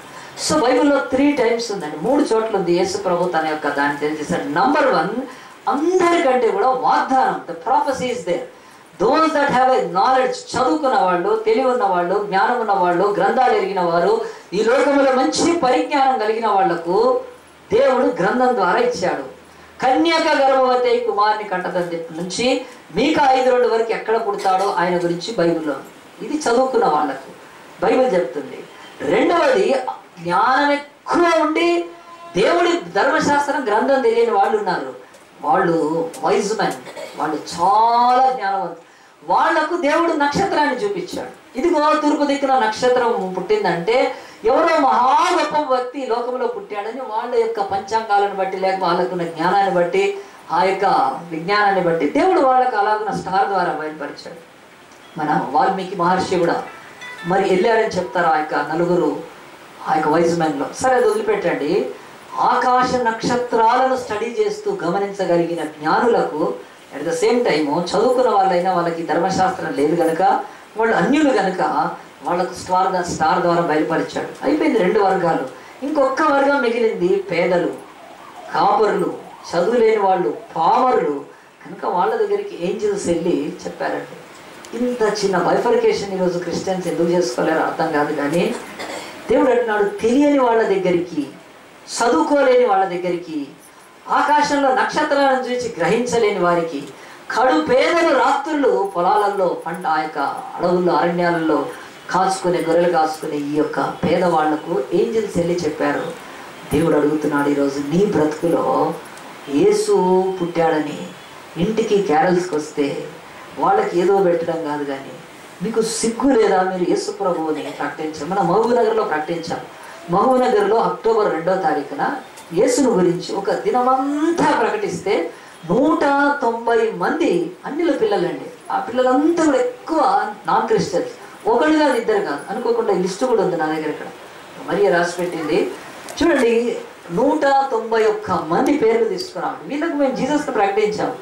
డిసెంబర్లో కాదు, అక్టోబర్లోనే ప్రకటించాము. 191 మందికి యేసు ప్రభువుని ప్రకటించాం. చాలా మందికి తెలియదు యేసులో ఉండే ఈ యొక్క ఆ రక్షణ సంబంధమైన జ్ఞానము, నాలెడ్జ్ ఆఫ్ ఆ యొక్క సాల్వేషన్ ప్రకటించాం. ఎందుకు ప్రకటిస్తే పిల్లలు వచ్చారు. మొన్న ఒక లాస్ట్ 2 Sundays నుంచి వచ్చారు. అక్కడ మహబూబ్ నగర్లో ఎంబీ కాలేజీలో ఎక్కువ మటుకు నాన్ క్రిస్టియన్స్, హిందూస్ అమ్మాయి వాళ్ళు వచ్చి ఇక్కడ వాక్యం విని ఆ యొక్క మేడం పుష్పలకు తీసుకొని వస్తే వాళ్ళు ఫస్ట్ ఆరాధనలో ఉండి వెళ్ళిపోవడానికి ఇష్టపడలేదంట. పాపం 2వ ఆరాధనలో కూడా వర్షిప్ అయ్యేంత వరకు ఉండి మెసేజ్ సేమ్ ఉంటుంది కనుక వేరే మెసేజ్ చెప్తే నేను విని వెళ్ళేవాళ్ళు. మధ్యాహ్నం వరకు ఆశ, దప్పిక, ఆత్మ దాహముతో లోకము పరితపిస్తుంది. ఈరోజు దొంగలు, బాబాలు, వెండి, బంగారు, ఇత్తడి, కర్ర, కొయ్య, బొమ్మలు, విగ్రహాలు, ఆ తర్వాత మత సంబంధమైన మోసాలు ఉన్నప్పుడు మనిషి యొక్క ఆత్మ గుండె తప్పిస్తుంది. మాకు ఒక రక్షకుడు ఉంటే మా ఆత్మకు విమోచన ఇచ్చేవాడు, మా బ్రతుకుకు నెమ్మది ఇచ్చేవాడు, మా బ్రతుకును శాంతినిచ్చేవాడు, మా కల్మశాలను తీసివేసి శాప పాపాలను తీసివేసేవాడు ఎవడైనా ఉన్నాడా అని లోకం ఎత్తుకుతూ ఉంటే ఈ దుమ్మి క్రైస్తవులు పోయి ఏం చేస్తున్నారు? తలుపులు కొట్టి హ్యాపీ క్రిస్మస్ అని చెప్తున్నారండి. నా బతుకులు 27 ఏళ్ళు అయింది నేను రక్షణ పొంది, నేను ఇంకెప్పుడు వెళ్ళలేదండి. ఎవరికి కాదు, ఈ రోజు వరకు కూడా బస్సులో వెళ్తుంటే కూర్చుంటే చెప్తాను నేను వాళ్ళకి. ఇఫ్ ఇట్స్ అ పాసిబుల్ ఎక్కడికి వెళ్ళినా చెప్తామండి. అరటిపండు అమ్ముకునేవాడు, కూరగాయలు అమ్ముకునే ఎవరైతే ఏముంది, పెద్ద ఆఫీసర్ అయితే ఏమంది. లాస్ట్ ఇయర్ సరూనగర్ పోలీస్ స్టేషన్లో సిఐని కూర్చోబెట్టి, ఎస్ఐలో కూర్చోబెట్టి వాక్యం చెప్పి వచ్చాను. ఏదో వితండవాదమే చేశాడు అని చెప్పాను. లాస్ట్కి ఒప్పుకున్నాడు, మీది హైవే అన్న, నువ్వు హైవేలోకి రా అన్నాను. ట్రాన్స్ఫర్ కూడా వెళ్ళిపోయాడు ఆయన సిఐ ఇక్కడి నుంచి. చెప్పొచ్చు అండి, ఎవరికి ధైర్యంగా చెప్పచ్చు. దేవదూతలు వెళ్ళి తెలియని వారికి చెప్తున్నారు. ఆకాశ నక్షత్రాన్ని చూసి జ్ఞానం తెలుసుకోవడానికి దేవుడు సూచనలు ఇచ్చాడు. నీ ఇంటిలో నువ్వు బైబిల్ పెట్టుకొని చర్చికి వెళ్ళి నీకొచ్చి మళ్ళీ యేసు ప్రభు పుట్టాడని చెప్పడం అది ఎంత వింత అయిందండి కదా. నాకు పెళ్ళి అయిందని, నీకు పెళ్ళి అయింది అని అంటే నోరు మూసుకోరా, నాకు తెలిసి నా పెళ్ళి నా బాధలు అంటే. నాకెవడండి నా పెళ్లి గురించి చెప్పాల్సిన బాధ్యత, అవసరము. కానీ క్రిస్టియన్స్కి వెళ్ళి యేసు పుట్టాడని చెప్పడం, ఈ దరిద్రతాన్ని పాస్టర్లకు తెలియదా? వాళ్ళు ఎందుకు ఖండించట్లేదంటే డబ్బులు వస్తాయండి. ఎందుకంటే కుక్కలు బైబిల్లో యెషయా గ్రంథములో 56:11 రాయబడింది, నా కుక్కలు ఎంత తిన్నా తృప్తి చెందవని రాశాడు. కాపర్లు అనే కుక్కలు ఎంత తిన్నా వాటికి తృప్తి ఉండదంట. యెషయా గ్రంథంలో ఉంది ఆ మాట. ఎందుకు చెప్తున్నానంటే ఆ రాత్రి డబ్బులు సంపాదించుకుంటున్నారండి. ఆ యొక్క డబ్బులతో కదా ఒక గుంపుని ఇటు పంపి ఒక గుంపును అటు పంపి రాత్రి డబ్బులు వాయించి ఎప్పుడైనా ఒక్క వ్యక్తికి స్వార్థ తెలియని వ్యక్తికి వెళ్ళి పంచావా? ఆ పుష్పలత సిస్టర్ మహబూబ్నగర్లో వేల రూపాయలు ఖర్చు పెట్టుకొని మేమంత డబ్బు ఖర్చు పెట్టుకొని పోయాం. ఏమీ లేదు, వాళ్ళు ఏమి ఇచ్చింది ఏం కాదు. వాళ్లకు స్వార్థను ప్రకటించొచ్చాము. దేవదూతలు పరలోకం నుంచి వస్తే ఈ కాపర్లు the shepherds what can they give? పేదలు కనుక వాళ్ళ రాత్రులు ఆ కాపర్లు ఏమిస్తారండి దేవదూతలకు? నీ దేవుడు అండి, యు ఆర్ ద ఏంజల్, నా దేవుని దూత, నా దూత అంటున్నాడు దేవుడు. ఎళ్ళు ఆహారం లేని వాళ్ళు, మరి వస్త్రం లేని వాళ్ళు, వాక్యం లేని వాళ్ళు, ఎళ్ళు వాళ్ళకెళ్ళి చెప్పు యేసు పుట్టాడని కదండి. ఆనాడు మిషనరీలు బయలుదేరి వచ్చి ఇండియాలో వాక్యం చెప్పారు. కనుక ఈరోజు ఇండియాలో చర్చ ఉంది. దేశాలు దాటి సంస్కృతిని దాటి ఆహారపు వస్తువులన్నీ వదులుకొని ఈరోజు దేశానికి వచ్చారు. మా అమ్మమ్మ ఆండ్రూ స్మిత్ అని ఇంగ్లాండ్ దేశంలో 18 ఏళ్ల వయసులో ఇంగ్లాండ్ దేశాన్ని వదిలేసి ఇండియాకు వచ్చి అనంతపురంలో హాస్టల్ పెడితే మా అమ్మకు 3 ఏళ్ళప్పుడే అమ్మ చచ్చిపోయింది. మా అమ్మమ్మ చచ్చిపోతే ఆమె మాకు అమ్మమ్మ అయింది. 200 మంది ఆడపిల్లలు పెట్టుకొని వాళ్ళకు దువ్వెలు తీసుకొని వాళ్ళకు జడలేసి వాళ్ళకు అన్నం పెట్టి ఈరోజు నేను ఆండ్రూ స్మిత్ మనబడిని అయ్యాను, నేను చెప్పుకోగలుగుతాను. మా అమ్మమ్మ ఎవరో నాకు తెలియదు. ఎక్కడో ఇంగ్లాండ్ దేశాన్ని వదిలిపెట్టి అనంతపూర్లో స్వాతంత్రానికి ముందే మా అమ్మను పెంచింది ఒక ఆమె వచ్చి చెప్పింది. కానీ ఆమె ఇంగ్లాండ్లో పట్టుకొని హార్మోని పట్టుకొని హ్యాపీ క్రిస్మస్ మేరీ క్రిస్మస్ అని తిరిగి ఉంటే నేను ఎక్కడ ఉండేవాడు, మా అమ్మ ఎక్కడ ఉండేది? ఆలోచించండి. బైబిల్ అంటుంది ఆ దూతలు అని మాట్లాడుతుంది యేసు జన్మలో. ఆ దూతలు ఇప్పుడు నువ్వే కావాలని చెప్తుంది. ఎవరికి? తెలియని వాళ్ళకి వెళ్ళి చెప్పండి, తెలిసిన వాళ్ళకి కాదు. తెలిసిన వాళ్ళకి చెప్తే అది ఫూలిష్నెస్ అది కదండి. మనం షాప్కి వెళ్తే కూడా ఒక బట్టలు చూపిస్తే అవి చూపించిన వాళ్ళకి మళ్ళీ చూపించారండి. వాళ్ళు వెళ్ళిపోతే ఇంకోళ్ళకి చూపిస్తారు, వాళ్ళు కొంటారేమో. కనీసం ఒక సేల్స్ మెన్కు ఉండే సెన్స్ ఈరోజు క్రిస్టియన్స్కి లేకపోతే ఈ క్యారల్స్ కానీ తిరగడం ఎంత భ్రష్ట. వీటిని మరి అంగీకరించి ప్రోత్సహించే రెవరెండ్లు ఎంత పెద్ద దొంగలు ఆలోచించారు. బైబిల్ అంటుంది అవసరం లేదు, యేసు ప్రభు పుట్టుకను మనము ఈ లోకంలో ప్రకటించాలి. ఒక చిన్న నారేషన్ చెప్పి ముగిస్తాను. ఆ అమ్మాయి పేరు మరి మిచెల్, ఇంకో పేరు మిన్ను. మిచెల్ మిన్ను అనే 2 పిల్లలు. వాళ్ళు ఏం చేశారంటే వాళ్ళ అమ్మ నాన్న డబ్బులు ఇస్తే వాళ్ళు ఏం చేస్తున్నారంటే ఏమీ కొనుక్కోవట్లేదు, ఆ డబ్బులు పక్కకి పెట్టేస్తున్నారు. వీళ్ళ అమ్మ నాన్నకు డౌట్ వచ్చింది, ఎప్పుడు డబ్బులు ఇచ్చినా ఏం కొనుక్కోవట్లేదు. అందరూ చాక్లెట్ కొనుక్కుంటే ఐస్ క్రీమ్ కొనుక్కుంటే వీళ్ళు ఏం చేస్తున్నారంటే ఐస్ క్రీమ్ కొనుక్కోవడానికి కూడా వెళ్ళట్లేదు. వీళ్ళ మమ్మీ డాడీకి డౌట్ వచ్చింది, ఏంది మీరు ఏం చేస్తున్నారు డబ్బులు నేను అన్నప్పుడు వాళ్ళు ఏం చేస్తారంటే తీసుకొని పోయి ఒక చిన్న సేవింగ్ బాక్స్ చూపించి దాని మీద రాసి పెట్టారు. రాసి పెట్టినప్పుడు చూసా తల్లిదండ్రులు రాసి, ఏంటి మీకు ఎప్పుడు తెలిసిందని?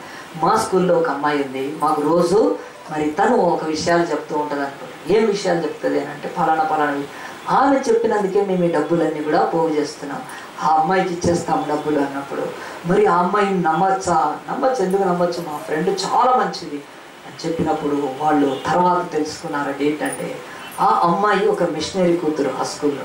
ఆ మిషనరీస్ మధ్యలో సేవ ఎట్లా జరుగుతుంది, మిషనరీస్లో అనుభవాలు ఏంటి, జాతి కులానికి మతానికి అతీతంగా ఎంతోమంది ఈరోజు మిషన్స్ అంటే ఆ యొక్క మిషనరీ సేవలో రక్షింపబడుతున్నప్పుడు ఆ సాక్ష్యాలు చెప్తూ ఉంటుంది. తన తల్లిదండ్రుల దగ్గరికి వెళ్ళి వచ్చినప్పుడు హాలిడేస్లో విని ఏం చేశారంటే మేము కూడా ఆకర్షితులు అయ్యాము, మేము ఆ సేవకు సపోర్ట్ చేయొచ్చు అని చెప్పి ఈ మిచెల్ మిన్ను అని 3-7వ తరగతి చదువుతున్నారు. వాళ్ళిద్దరు కొంత డబ్బు తీసుకొని పోయి ఒక మిషనరీకి ఇస్తుంటే మనొక కాన్ఫరెన్స్లో 2 పిల్లల ఫోటో తీసేసారండి. ఎంత సంతోషం. ఈరోజు బైబిల్ చెప్తుంది 3-7వ తరగతి చదివే 2 పిల్లలు లిటిల్ గివర్స్ అని, ఈ అమ్మాయి పేరు మిచెల్ మిన్ను అని, చెన్నైలో తమిళనాడులో ఐఎంకి సపోర్ట్ చేస్తున్నారు.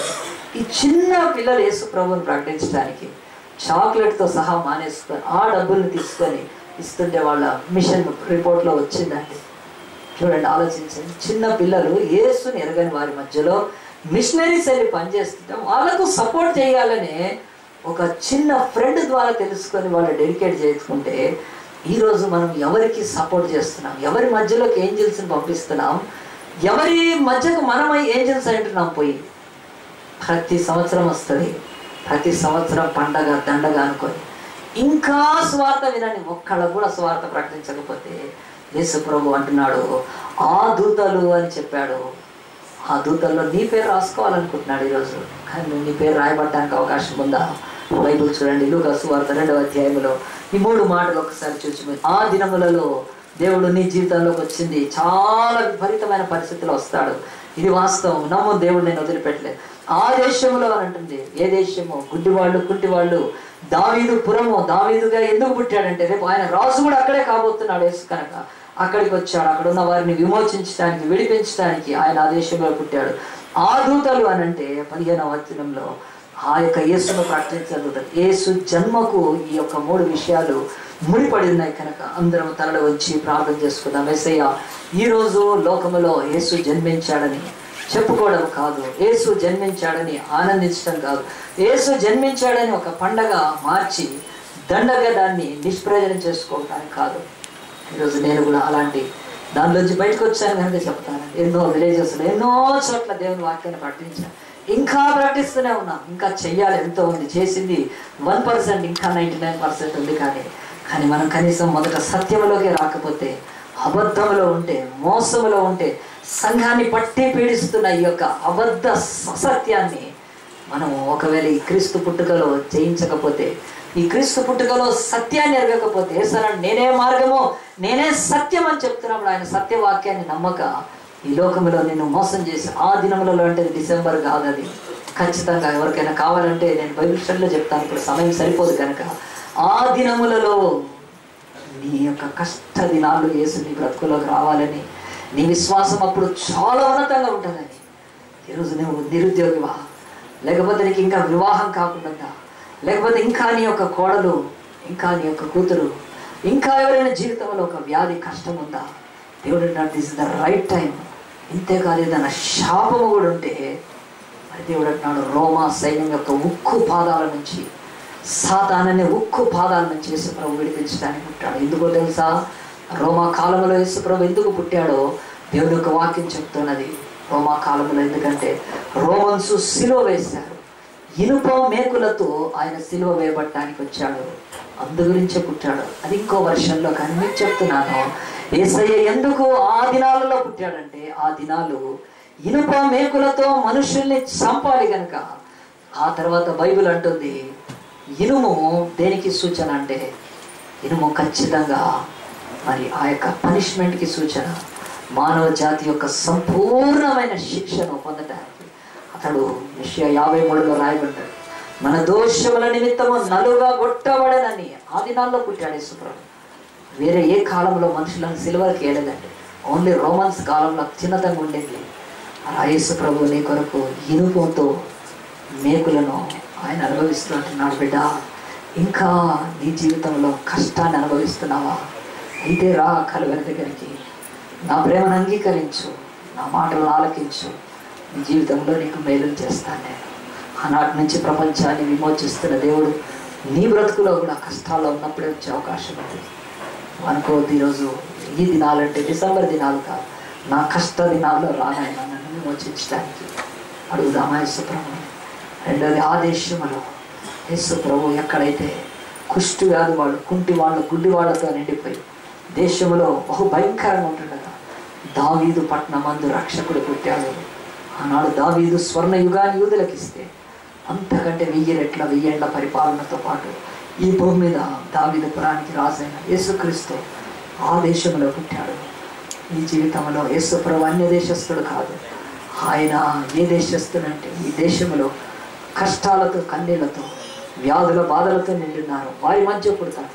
ఆయన సహించుకోలేదు. ఆయన ఎరుకో దాటిపోతున్నప్పుడు గుడ్డివాడి కొరకు ఆగాడు. ఆయన చూపు లేని వారి దేశంలో పుట్టాడు, నడవలేని వారి దేశంలో పుట్టాడు, మత మౌఢ్యంతో అంధకారంలో అలమటిస్తున్న వారి మధ్యలో పుట్టాడు. ఇంకా నీ జీవితంలో ఏదైనా కొనువగా ఉందా? నడవలేక క్రీస్తు కొరకు ఉన్నావా? అయితే నీ కొరకు ఆయన పుట్టాడన్నమ్మా. చూడలేకుండావా యేసు ప్రేమను? ఆయన నీకు చూపివ్వటానికి పుట్టాడన్నమ్మా. ఆ కాలంలోనే ఆయన పుట్టాడు.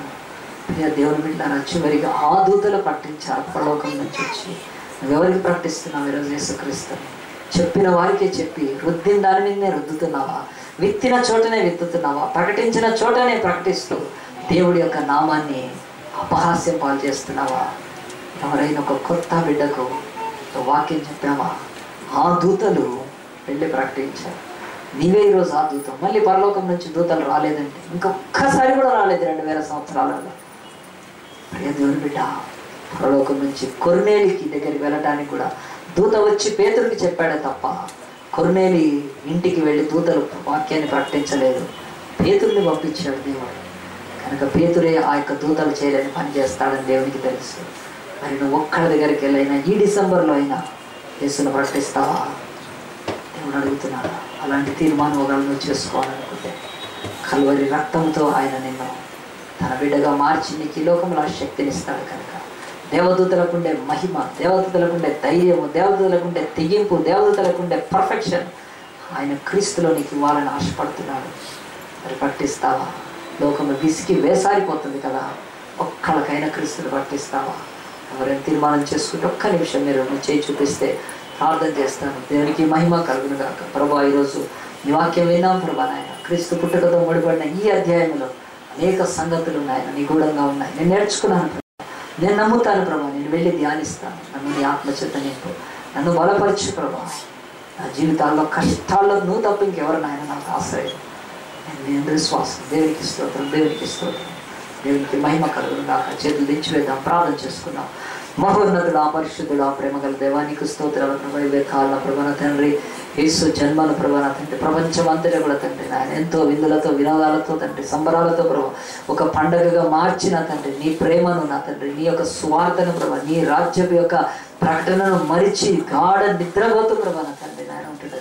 అట్టి వారిలో మేము ఉండి నాయన మా జీవితంలో కొదవలు నా తండ్రి, మా జీవితంలో కొరతలు, మా జీవితంలో ఇంకా నా తండ్రి నాయన సంబంధమైన ప్రభా నా తండ్రి వేదనలు కష్టాలు అనుభవించడం నీ చిత్తము కాదు కనుక నాయన వారిలోంచి మేము వేరుపడి ప్రభా మేము ఆశీర్వదింపబడి అనేకులకు ఆశీర్వాదకరంగా ఉంటాకు నాయన.